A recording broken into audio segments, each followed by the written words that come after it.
Well, thank you for stopping by Country Boy Tested. We're doing some measuring and getting the math done. That's why you need one of these right here.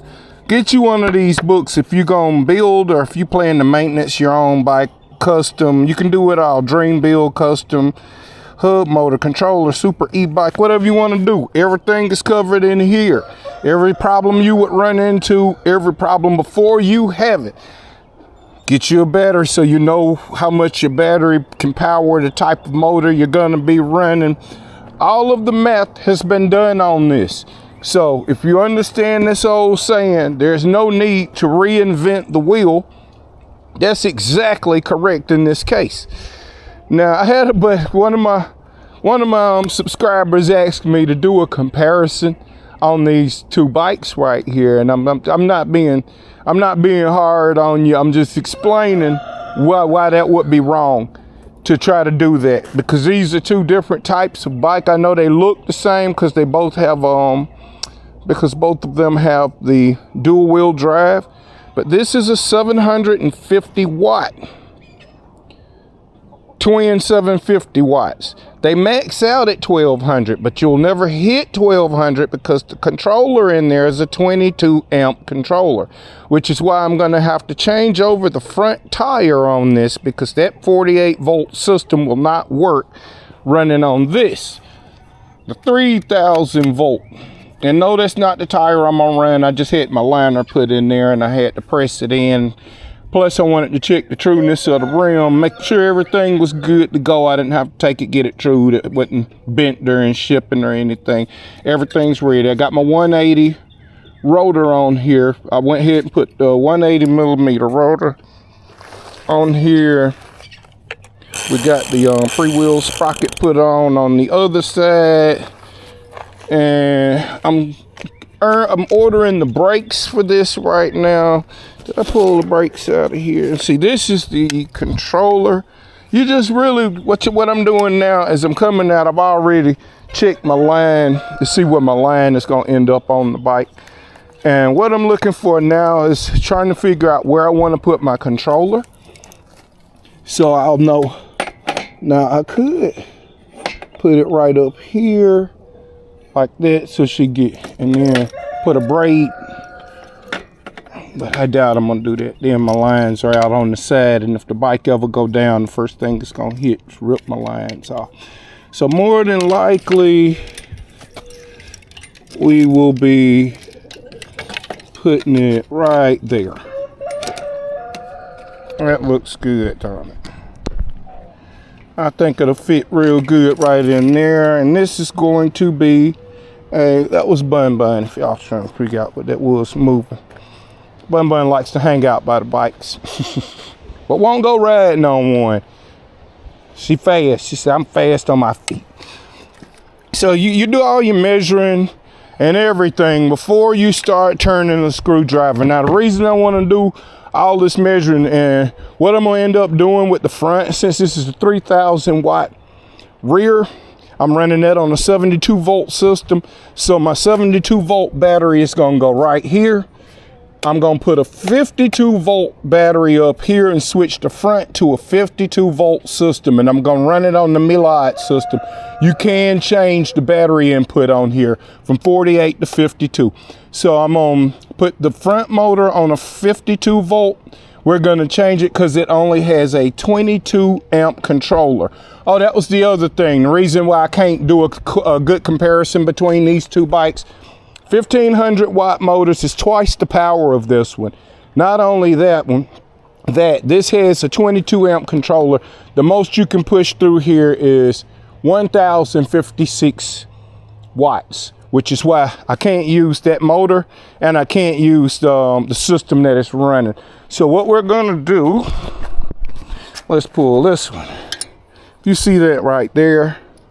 This is a 1500 watt 48 volt motor. We can run that on 52.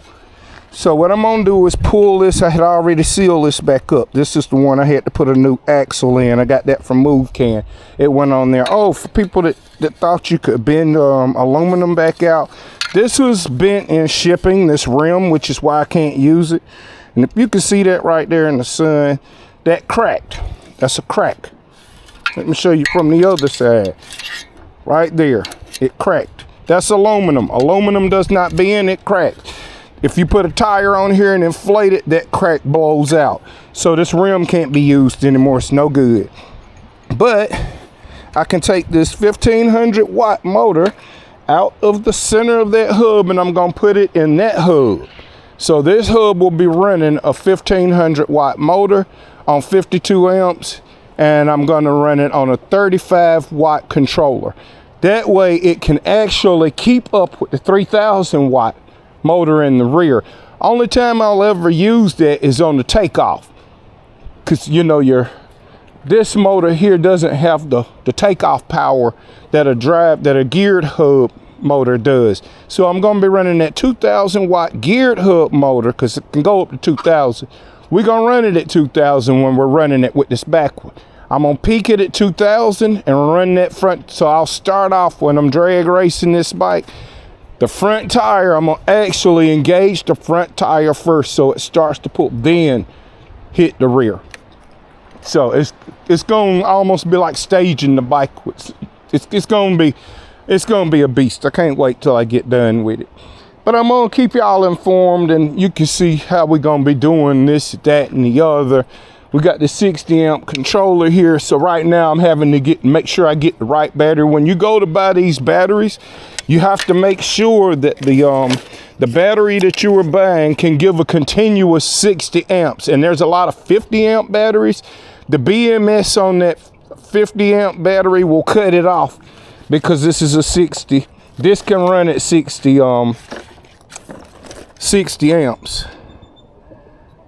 Right there, 60 amps. So this will be able to run more than the battery. So I'm having to get a 60 amp continuous, one that can push out 60 amps continuously without tripping the battery. And I found a bunch of them online, but that's just something to get it going right now. We just gonna do that for right now and get everything set up. But we doing all the measuring and everything. I'm just keeping y'all up to date where we at and what's going on with the build. We haven't started yet. I took the front brake off and put a mechanical brake so we can ride the bike right now and I can do testing. And I did find out that battery is bad, it's done. So this bike got around 1,650 miles on it before the batteries both were no good. Now, that's not to say that that's from the company because you don't know how the person kept the bike, if they kept it outside, if they let the batteries freeze on it, because that'll cause that problem too. Those batteries are really way too new to be breaking, to be at this point at 1,600 cycles. So that's, not 1,600 cycles, 1,600 miles. My mock wheel has over 3,000 miles on it and both batteries on it run great. And they still hold their charge, but those are Samsung cells. That's what I was explaining. These cheap cells and these cheap batteries. If it came with 2 batteries and you got them cheap, then trust me, they're cheap. They're cheap. Just like in that one, I can tell by what my range is on it. I can do 20 miles on that bike and it drops down to about just over half. It's got 3 bars on it, but it took me about 5 hours to charge it up. So that kind of tells you how much power you pulled out of it, even if your battery is reading differently. But that's all we're gonna cover today. We're gonna get back to doing some more measuring and figuring out what's got to be done. Thanks for stopping by Country Boy Tested. That's where we're at so far. Let's keep up with it. Thank you for stopping by.